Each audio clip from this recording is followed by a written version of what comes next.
जब मैं दिल्ली आया था 1990 में, मैं हरियाणा के एक शहर से, भिवानी से दिल्ली आया था पढ़ने के लिए। मेरे ड्रीम कॉलेज में हंसराज भी एक था, पर मेरा संयुक्त से मेरा एडमिशन जाकिर हुसैन में हुआ। मेरे अंक ठीक थे, यहाँ हो सकता था, पर मैं तो नई दिल्ली स्टेशन पे उतरा, बाहर निकला, पता लगा वहीं एक कॉलेज है, वहीं एडमिशन ले लिया मैंने। तो लोगों ने कहा कि यार कैंपस बड़ा अच्छा होता है। मैंने अरे क्या फर्क पड़ता है, कॉलेज कॉलेज होता है, छड्डो, यही छड्डो में सिखाने आया हूँ आप लोगों को। ठीक है, स्टेशन से निकले वही कॉलेज है, मैंने घर जाना होगा तो आराम से कॉलेज से निकल जाएंगे, क्या रखा है कैंपस में। पर मेरा एक दोस्त जो मेरे साथ ही आया था उसी शहर से, उसने एडमिशन हंसराज कॉलेज में लिया। मैं और वो स्कूल के डिबेटर्स थे, डिबेटिंग में हम लोग स्कूल टाइम से काफी एक्टिव थे। डीयू में आए तो यहाँ भी एक्टिव रहे। डीयू में मैंने करीब 5 साल डिबेटिंग की और मेरा ख्याल है कि लगभग 300-400 डिबेट्स मैंने जीती होंगी डीयू में, कुछ हरी भी होंगी, लेकिन मैंने खूब डिबेट, वो मेरा दरअसल दाना पानी था, रोजी रोटी मेरी वही थी कॉलेज के दिनों में। घर से पैसे मैं लेता नहीं था, मिलते भी नहीं थे, देना क्या था, मतलब ऐसी स्थिति भी नहीं थी उस समय मेरे घर में कि मिल सके। तो डिबेटिंग मेरा रोजगार था, एम्प्लॉयमेंट था मेरा, उससे काम चल जाता था आराम से। उसका भी चल जाता था, वो हंसराज से था, मैं जाकिर हुसैन से था। हम खूब डिबेट्स में मिलते थे। अक्सर ट्रॉफी या तो हम जीतते थे या वो जीतता था, कोई भी जीते रूम पे ही आती थी क्योंकि हम रूममेट्स थे, एक साथ ही रहते थे। वो मुझसे योग्यताओं के मामले में 21 था, बल्कि अगर वो 21 था तो मैं 15 ही रहा हूँगा या 12 रहा हूँगा, 22 या 21 तो नहीं रहा हूँगा, मुझसे बेहतर था योग्यताओं में, बड़ा अच्छा व्यक्ति था। ग्रेजुएशन के बाद मैंने एमए हिंदी साहित्य में एडमिशन लिया, जबकि बीए ऑनर्स हिस्ट्री में किया था मैंने। उसने तय किया कि वो कुछ और करेगा, प्रोफेशनल कोर्स करेगा, नौकरी करेगा, तो वो चला गया दिल्ली से। मैं दिल्ली में रहा। फिर मैं एमए के बाद तैयारी करने लगा यूपीएससी की। तब तक मैं यूजीसी जेआरएफ कर चुका था। पहला अटेम्प्ट दिया, प्रीलिम्स हो गया। मेंस मेरा 96 के मेंस की बात कर रहा हूँ, मेंस शुरू होने वाला था, 2 दिन रह गए थे। करीब 10 दिन पहले वो मेरे पास आया हुआ था दिल्ली में, मिलजुल के अच्छे से बात कर गया था। उन दिनों उसका एक प्रेम संबंध कहीं हमारी ही एक मित्र के साथ चल रहा था। हम सब दोस्त थे, तो उनमें से 2 लोगों का आपस में एक अफेयर था। मुझे नहीं पता क्या हुआ, लेकिन मेरे मेन एग्जाम से 2 दिन पहले रात को 12 बजे एक फोन आया और यह बताया गया कि मेरे दोस्त ने फंदा लगा के अपनी जीवन लीला समाप्त कर ली है। वो दिल्ली से दूर था कहीं, और जिस व्यक्ति के बारे में मेरी राय ये थी कि उतना जीवट वाला व्यक्ति कोई हो नहीं सकता, जो जिंदगी से हार सकता ही नहीं, जिसके होने से कई लोग हमेशा जीता हुआ महसूस करते हैं, वो चुपचाप एक बंद कमरे में जिंदगी से हार गया। मैं आज तक नहीं समझ पाया कि ऐसा कैसे हुआ। बाद में टटोला, उसके पेरेंट्स से बात हुई, भाई से बात हुई, उन्होंने उसकी याद में एक सोशल वर्क शुरू किया ताकि किसी और बच्चे को ऐसा न करना पड़े। तो जो हल्का हल्का अनुमान हुआ वो है कि शायद कुछ ऐसा था रिलेशनशिप में जो नहीं संभल पाया था, और रिश्ता टूट ना जाए इसका दबाव बहुत ज्यादा था, और वो दबाव झेल नहीं पाया। इस उम्र में ऐसा फेज आता है, कई बार आता है। ये एक कहानी है, हंसराज कॉलेज से ही जुड़ी है, इसलिए मैंने सोचा कि वहीं से बात शुरू करूं। नाम जैसा कि मैंने कहा मैं नहीं बताऊंगा, तो नाम बताने का मतलब भी नहीं। और वो जिसकी मैं कहानी सुना रहा हूँ, आप लोगों के जन्म से पहले की बात है। आप तो सब 21वीं सदी वाले बच्चे होंगे ना, जेन ज़ी होंगे आप सब लोग, तो ये तो बहुत पुरानी बात है। एक दूसरी कहानी सुनाता हूँ। मैं आपको 2-3 कहानियां सुनाऊंगा, फिर उन सबका सार निकाल लेंगे एक साथ हम। दूसरी कहानी ये है कि जब मेरा सिलेक्शन हो गया 97 में, मतलब 96 अटेम्प्ट में पहली बार में मेरा सिलेक्शन हो गया था, मैं एक्सटेंशन लेके तैयारी कर रहा था, और डीयू में मैं पढ़ा भी रहा था उस समय। तब मैं शायद डीएवी कॉलेज में था या अग्रसेन, मैं 2 जगह पढ़ाया डीयू में, तो उनमें से किसी कॉलेज में पढ़ा रहा था उस समय में। तो उस समय एक लाइब्रेरी है कैंपस में ही, सेंट्रल रेफरेंस लाइब्रेरी, आप जानते होंगे, CRL बोलते हैं, जो विवेकानंद जी की स्टैच्यू है सामने ही वो लाइब्रेरी है। उस लाइब्रेरी में नीचे सब बैठ के पढ़ते हैं, और टॉप फ्लोर पे रिसर्च फ्लोर है, जहां एमफिल PhD वाले बच्चे पढ़ते हैं। मैं उस समय शायद पीएचडी कर रहा था या एमफिल खत्म हुई थी, वहीं बैठता था, पढ़ता था रोज। कई दोस्त पढ़ते थे हम लोग वहां। हम सुबह 8 बजे लाइब्रेरी खुलते ही वहां घुसते थे, रात को 1 बजे निकलते थे लाइब्रेरी बंद होने के समय। तो वहां एक छत थी, छत पे छोटी सी कैंटीन थी जहां हम लोग जब जब बोर होते थे दिन में 3-4 बार जाके चाय पीते थे। चाय पी ली, बिस्किट खा लिया, थोड़ी गप्पे मार ली, वो सब वहां करते थे। तो वहां मेरे बहुत सारे दोस्त थे, उनमें से कई लोग अब बहुत सीनियर सिविल सर्वेंट्स हैं, कुछ लोग प्रोफेसर हैं डीयू में। 2 बच्चे थे मुझसे जूनियर, 3-4 साल जूनियर थे, बड़े प्यारे बच्चे थे। मुझे उस समय तक पढ़ाई लिखाई का शौक अच्छा खासा हो गया था, तो वो रोज मेरे साथ बैठते थे केवल बात करने के लिए। किसी मुद्दे पर बहस करनी है तो बहस होती थी, समझते थे। फिर मुझे पता लगा कि वो दोनों रिलेशनशिप में हैं, रिश्ते में हैं। दोनों ने शादी भी कर ली। उनकी योजना डीयू में पढ़ाने की थी या सिविल सर्विस की भी थी, शायद पता नहीं। मेरा इंटरेक्शन बहुत ज्यादा उसके बाद रहा नहीं उनसे, क्योंकि मैं सर्विस में चला गया था। इतने जिज्ञासु बच्चे थे दोनों, इतने जिज्ञासु कि उनसे मिलकर तबीयत खुश हो जाती थी कि हर चीज जानने का मन करता था उनका, हर विषय पढ़ने का मन करता था। एकदम जीवन से भरे हुए बच्चे, आंखों में चमक ऐसे।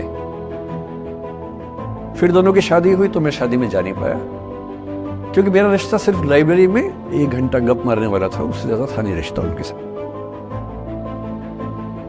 फिर सुनता रहता था कि मैं सब बढ़िया चल रहे हैं, पढ़ाई कर रहे हैं, तैयारी कर रहे हैं।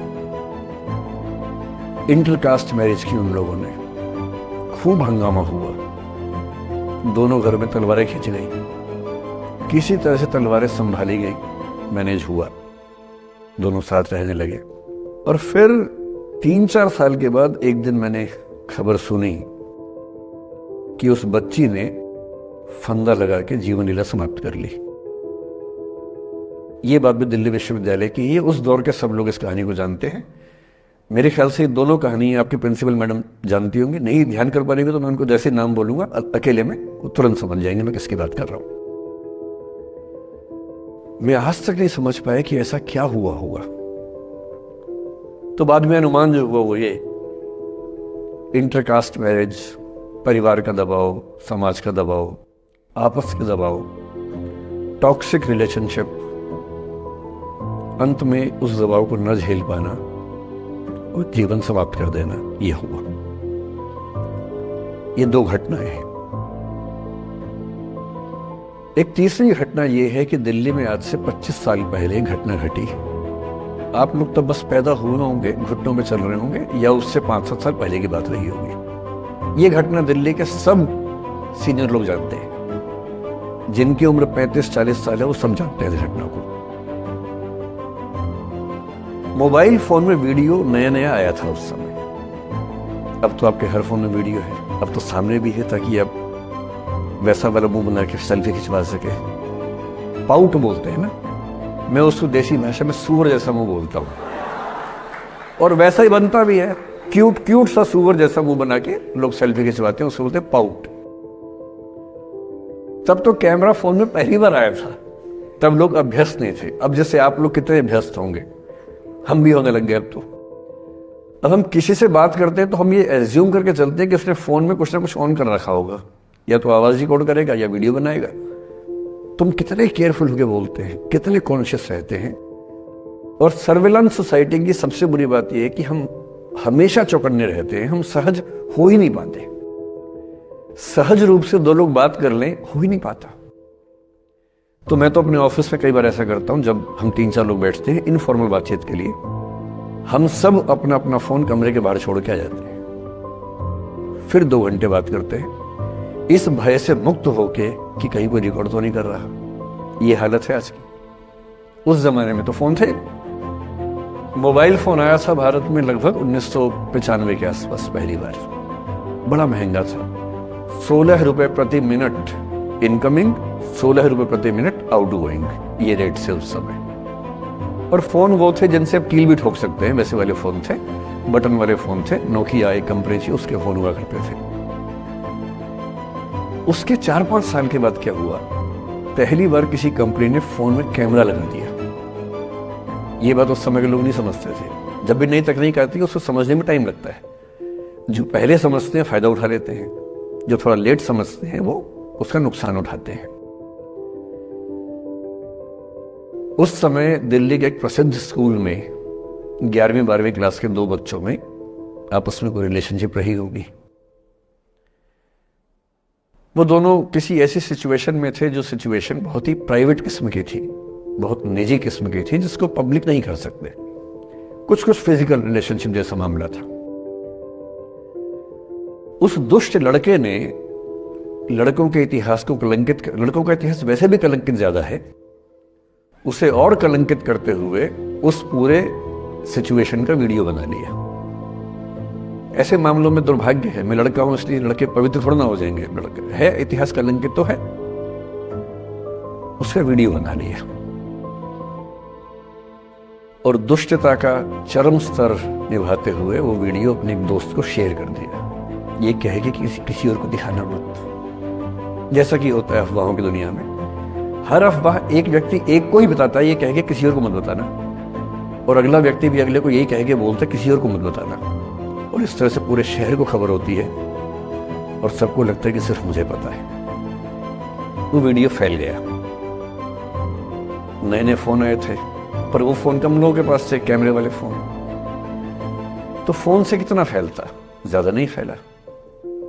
लेकिन उस समय दिल्ली की एक कुख्यात मार्केट हुआ करती थी, पालिका बाजार, अभी भी है, पर तब वो कुछ और कामों के लिए कुख्यात हुआ करती थी। अब तो कपड़े मिलते हैं, तब कपड़ों के साथ कई चीजें और मिलती थी वहां। जैसे गंदी फिल्मों की सीडी चाहिए हो तो वहां मिलती थी, ग्रे मार्केट में, चोरी छिपे। इस वीडियो को सीडी में कन्वर्ट करके लोगों ने वहां से खरीदा, लाखों करोड़ों की संख्या में। नए नए टेलीविजन चैनल प्राइवेट आए थे, और प्राइवेट टीवी चैनल को खबरों की भूख इतनी होती है कि वो खबर के लिए जान दे सकता है और जान ले भी सकता है किसी की। 24 घंटे इस खबर पे, इस चीज पर खबरें चल रही थी सारे चैनल्स में, कि ये वो लड़का है जिसने ऐसा किया, ये वो लड़की है, ये वो स्कूल है, इस स्कूल की प्रिंसिपल से बात करेंगे, इससे बात करेंगे। वो जो बच्ची थी जिसकी इसमें कोई गलती नहीं थी, सिवाय इसके कि वो किसी एक लड़के से प्रेम करती थी, जो कि उस उम्र में बच्चे कर बैठते हैं। इसके लिए बहुत चिल्लपौनी मचानी चाहिए। बच्चों को आप हर बात पे अपराधी नहीं मान सकते। उस बच्चे की गलती सिर्फ इतनी थी कि उसने अपने दोस्त पे भरोसा किया, जो भरोसे के लायक था नहीं। वो नीच किस्म का व्यक्ति था जिसने उस संबंध की गरिमा को समझा नहीं। उस बच्ची के घर के बाहर 24 घंटे न्यूज चैनल से कैमरे खड़े रहे। घर से कोई भी निकले, 50 कैमरे पीछे। आप बताइए आपकी बेटी कैसी है, आप बताइए आपकी बहन कैसी है। अंत में उस पिता ने अपनी बच्ची को इस देश से बाहर भेज दिया। उसके कुछ दिन बाद की जो खबर टीवी चैनल से नहीं दिखाई, उसके पिता ने आत्महत्या कर ली। ये तीसरा इंसिडेंस है। ये सारी खबरें सच्ची बता रहा हूं मैं, इनमें से एक भी झूठ नहीं है। झूठी कहानियों से मोटिवेशन दिया जा सकता है, मैं जानता हूं, पर जब सच्ची कहानियां हैं तो मैं झूठ क्यों बोलूं? सारी सच्ची कहानियां बता रहा हूं मैं आपको। एक चौथी कहानी जो आप में से कई लोगों की होगी। मेरा एक स्टूडेंट है, सिविल सर्वेंट है, सीनियर लेवल पे है, करीब 40 साल का है। उसने आज तक शादी नहीं की। क्या उसकी शादी करने की इच्छा नहीं थी? पूरी इच्छा थी। फिर क्यों शादी नहीं की? भाई कुछ लोग तो होते हैं कि शादी करनी ही नहीं, कोई मिशन है। योगी जी है, मोदी जी है, ठीक है, उनका तो मिशन है। ममता जी है, उनका मिशन है। पर जिसका जीवन में ऐसा कोई मिशन नहीं है और जिसको प्रेम करने का मन भी करता हो, वो तो शादी करता है आमतौर पे। उसने शादी क्यों नहीं की जानते हैं? जब वो 25-26 की उम्र में था, जब वो मेरा विद्यार्थी भी था, एक दिन मेरे पास आके बोला कि सर एक बात करना चाहता हूँ। मुझसे मेरे स्टूडेंट्स ऐसी बातें खूब करते हैं पर्सनली आके, अब तो मैं टाइम कम दे पाता हूँ, पहले तो ये सब होता रहता था क्लास के अलावा। एकदम रोता हुआ आया, आंखों में आंसू भरे हुए बहुत सारे। अरे क्या हो गया भाई? तो फिर उसने किसी का नाम बताया कि सर वो है मेरी स्टूडेंट थी, कि सर उसके साथ रिलेशनशिप थी, उसने धोखा दिया है मुझे। अच्छा, धोखा देने वाली कहानियां मुझे बहुत अपील नहीं करती। मेरा मानना है कि दोनों पक्षों की गलतियां होती हैं। आप केवल अपने पर्सपेक्टिव से सोच सोच के धोखा करते रहते हैं, ऐसा थोड़ा ना होता है भाई। कुछ तो मजबूरियां रही होंगी, कोई यूं ही बेवफा नहीं होता, कुछ तो वजह होगी ना। आप थोड़ा उसकी वजह, उसका भी तो, उसकी कहानी भी तो सुनिए। और मैं जब जब दोनों कहानियां सुनता हूं मुझे लगता है कि मामला ग्रे है। आप किसी एक पे उंगली उठा ही नहीं सकते किसने ऐसा किया। दोनों की गलतियां होती हैं, ऐसा थोड़ा ना कि एक की होती है। बहरहाल इन भाई साहब को ऐसा लगा कि धोखा हो गया उनके साथ, तो मैंने चलो कोई बात नहीं यार, हो गया तो हो गया, तू नहीं कोई और सही, ऐसा क्या है। इतनी बड़ी दुनिया है, 8 अरब की आबादी अब है, उस समय भी 6-7 अरब तो थी। मैंने कहा 3.5 अरब 350 करोड़ में कोई तो होगी तुम्हारे लिए, ऐसा क्या है, कोई और देखेंगे। पर वो थोड़ा ज्यादा सेंटिमेंटल था उस समय। धीरे धीरे पता नहीं उसके मन में क्या बैठ गया, उसके मन में ये बैठा कि दुनिया की सारी लड़कियां धोखेबाज होती हैं। ऐसे मूर्खों की कमी नहीं है दुनिया में, ऐसे बहुत मूर्ख हैं। दर्शन की दुनिया में इसे अवैध सामान्यीकरण कहते हैं, इलिसिट जनरलाइजेशन। इसका मतलब बहुत छोटे सैंपल के बेस पे ये समझ लेना कि ये थियरी पूरे ब्रह्मांड पर लागू होती है। एक लड़की ने धोखा दिया, मान लीजिए धोखा दिया, धोखा इसने दिया कि उसने दिया कि किसी ने दिया, जो भी कहानी हो, एक सैंपल से ये मान लेना कि सब ऐसे होते हैं। और उसके बाद से उसने कम से कम 10 बार कोशिश की, 10 लोगों से मिला, बातचीत की शादी के लिए। डेटिंग तो क्या करेगा 40 की उम्र में, लेकिन हाँ बातचीत करके देखा कि शायद रुचियां मिल जाए, स्वभाव मिल जाए तो शादी के बारे में सोचें। हर बार 3-4-5 मीटिंग के बाद वापस हट जाता है। अब तो मैंने पूछना बंद कर दिया है। जब तक मैं पूछता था, बोलता था कि सर 3-4 मीटिंग के बाद लगता है कि ये भी वैसी ही है। मैंने कहा भूल जाओ भाई, उससे भूल जाओ, बात खत्म हो गई। उसके बच्चे घूम रहे हैं आजकल स्कूल में, अब तुम कम से कम शादी तो कर लो। वो भाई साहब आज तक अकेले हैं और अब तो बाजार में मूल्य भी कम हो गया उनका, अब विकल्प भी ज्यादा नहीं मिलते हैं। अब जो विकल्प मिल रहे हैं वहां उसकी रुचि और कम हो गई है, तो पूरी संभावना है कि वो जीवन अकेले ही गुजरेगा उसका। एक अंतिम एग्जाम्पल देके फिर मैं निष्कर्ष की तरफ बढ़ूंगा। मैं एक आईएएस ऑफिसर को जानता हूं, 2 आईपीएस को जानता हूं, बहुत योग्य लोग, देश के सबसे अच्छे संस्थाओं से पढ़े हुए लोग, प्रॉपर आईएएस प्रॉपर आईपीएस में नौकरी करने वाले लोग, और इन तीनों ने अपना जीवन समाप्त कर लिया नौकरी में रहते हुए। क्यों? क्योंकि नौकरी और घरेलू जो दुविधाएं थी उनको झेल नहीं पा रहे थे, ना झेल पा रहे थे, ना भूल पा रहे थे, लेट गो नहीं कर पाए तो गिव अप कर दिया। और इसलिए मुझे अक्सर लगता है कि जितनी चीजें हम सिखाते हैं बच्चों को, हिस्ट्री, इकोनॉमिक्स, लिटरेचर, वो सब ठीक है, उनका भी महत्व है। शायद उससे ज्यादा महत्व इस चीज का है कि ये समझे कि अपने इमोशंस को कैसे मैनेज करना है। जब जीवन में ऐसा लगे कि सब खत्म हो गया है, जब जीवन में लगे कि बहुत टॉक्सिक किस्म की लाइफ हो गई है, उससे बाहर कैसे निकले, शायद ये सबसे महत्वपूर्ण लेसन होता है जो हम सबको सीखना चाहिए। मैंने कहीं से सीखा नहीं है, ना मैंने ऐसी किताबें पढ़ी है। हालांकि मैंने 2 किताबें मंगवाई हैं पिछले हफ्ते, पढ़ी नहीं है अभी तक, तो मैं किताबों के बेस पे नहीं जानता कैसे सीखते हैं, लेकिन जिंदगी से तुम सीख सकते हैं। इन कहानियों का सबका एक ही सार है, वजह अलग अलग है। एक व्यक्ति ने इसलिए अपना जीवन समाप्त किया कि वो रिश्ता उसके हाथ से छूट रहा था। एक ने इसलिए जीवन समाप्त किया कि रिश्ता बन गया था पर समाज के दबाव, घर के दबाव मैनेज नहीं कर पाए। एक ने जिंदगी भर शादी नहीं की सिर्फ इसलिए कि वो पुरानी यादों को भूल नहीं पाया। अरे एक बार गलती हो गई तो हो गई, आगे तो संभावना जीवन में है भाई, क्यों इतना हावी रखना उसी दिमाग के ऊपर। कुछ लोग देश की सबसे अच्छी नौकरी में होकर हर पैमाने पर सफलता की हर कसौटी पे खरा उतरने के बाद जीवन नहीं बचा पाए, क्योंकि दूसरों की नज़र में आप बहुत सफल हो जाए, अपनी नज़र में शून्य हो, तो फिर जीवन कैसे बने, जीवन कैसे बचे। इन सारी कहानियों का मूल भाव एक ही है, अगर आप खुद को हैंडल नहीं कर सकते तो दुनिया को क्या हैंडल करेंगे। दुनिया को हैंडल करने से पहले खुद को हैंडल करना सीखना पड़ता है, और उसका सबसे आसान जो रामबाण उपाय है उसको बोलते हैं द आर्ट ऑफ लेटिंग गो। जाने दो।